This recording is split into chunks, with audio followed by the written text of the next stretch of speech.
Éric Horira, bonjour. Bonjour. Vous êtes le président de la communauté d'agglomération du Grand Guéret. Merci de nous recevoir dans votre région. Et merci de faire halte chez nous, surtout. Et c'est avec grand plaisir qu'on découvre cet espace inspirant qui est si réputé dans le milieu des tiers-lieux. Et justement, j'aimerais, pour commencer, vous interroger sur la culture locale. Parce qu'on sait que les tiers-lieux, c'est aussi une histoire de rencontres, de dynamique, d'état d'esprit. Quelles sont les spécificités de la culture du territoire en Creuse qui a permis l'émergence d'un espace comme la Quincaillerie? Écoutez, je ne sais pas s'il y a des réelles spécificités sur l'ensemble du département de la Creuse. En tous les cas, ici, vous êtes sur un territoire qui a vu la naissance des coopérateurs de la Creuse, qui existaient à un moment donné dans le domaine de l'alimentation. Ouais. Mais c'est aussi le territoire de Pierre Leroux. Pierre Leroux qui a inventé l'économie sociale et solidaire, qui a inventé l'économie circulaire et au 19e siècle. Donc vous voyez qu'effectivement, on est dans une terre de tradition, de culture, en tous les cas de travail coopératif.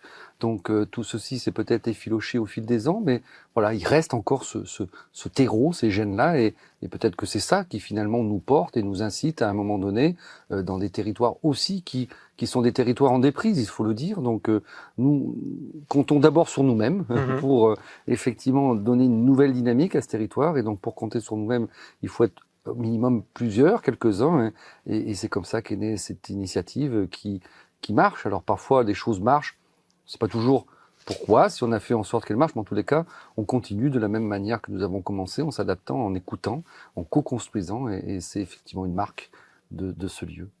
Et on a senti, en préparant cette étape, en échangeant avec des acteurs divers et variés, qu'il y avait une fibre de la solidarité qui était particulièrement forte. Les acteurs ont l'habitude de travailler ensemble.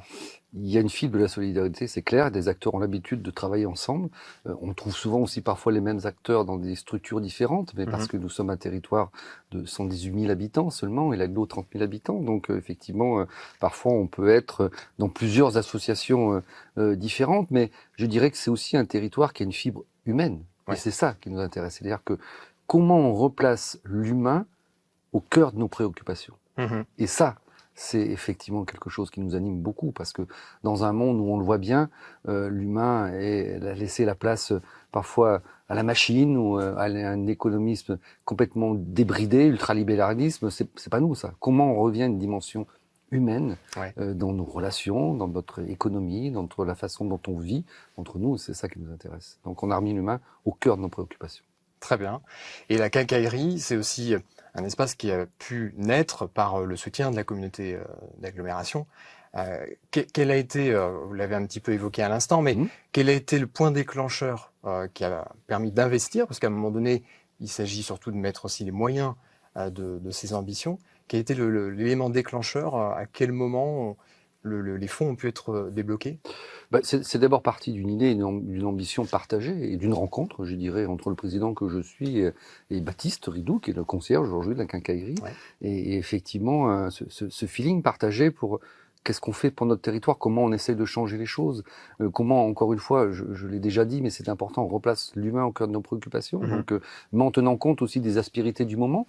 Donc voilà, c'est parti à l'occasion d'une fête de l'Internet, vous voyez. Donc la partie numérique est présente, parce que c'est très prégnant. Le numérique est un outil formidable, mais ça peut être aussi quelque chose de dangereux, quelque part, si c'est mal utilisé. Donc voilà, c'est parti de ça, et à partir de là, effectivement, Baptiste m'a parlé de cette notion de tiers-lieu, mot que je ne connaissais pas forcément, mais par contre, ce qu'on y met derrière, oui. Et donc, nous avons décidé d'ouvrir un lieu, tester, d'expérimenter, pardon. Et moi, je revendique le droit à l'expérimentation et le droit à l'échec en même temps, parce que c'est pas facile de vivre ça pour un élu, parce qu'un élu, il aime que des succès, bien évidemment, et se faire réélire, c'est pas mon objet. En tous les cas, moi, être élu, c'est un engagement, c'est pas mon métier, donc c'est pour ça que je n'hésite pas à prendre des risques. On a pris ce risque-là, ensemble, d'ouvrir, de voir, de tester.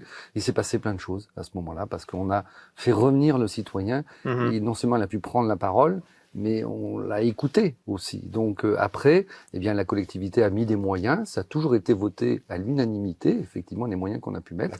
Et nous sommes le seul tiers-lieu de Nouvelle-Aquitaine, et peut-être même au-delà, qui est un service d'une collectivité, qui est un service public local. Et ça, c'est important, et j'y tiens.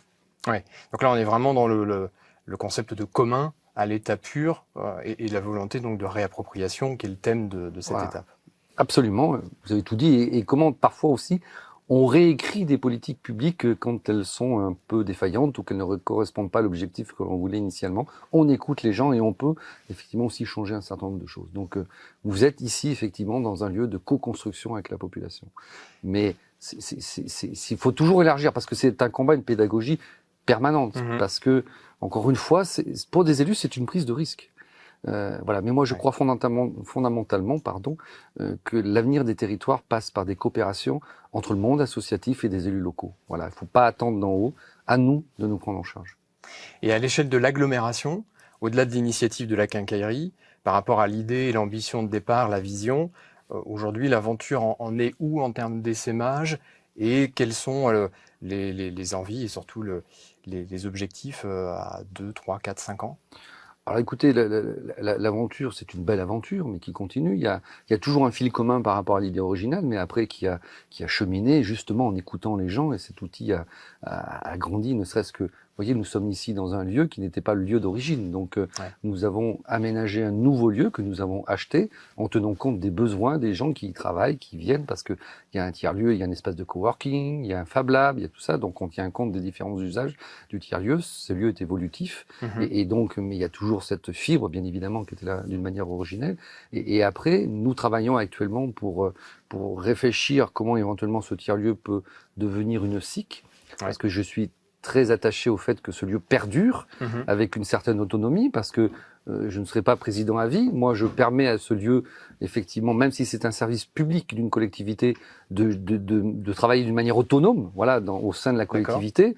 Peut-être qu'un autre président ou une autre présidente future ne permettra pas ça. Donc, on tient à ce que cette fibre-là dure le plus longtemps possible. Donc, on réfléchit éventuellement à une SIC, et donc qui donnerait une certaine autonomie, mais tout en préservant des moyens, parce qu'il faut des moyens pour pouvoir fonctionner. Voilà. Et l'économie sociale et solidaire, pour nous, c'est d'abord des emplois créés qui ne se délocalisent pas, et c'est une économie qui remet aussi l'humain au cœur des préoccupations, et ça, on en a bien besoin.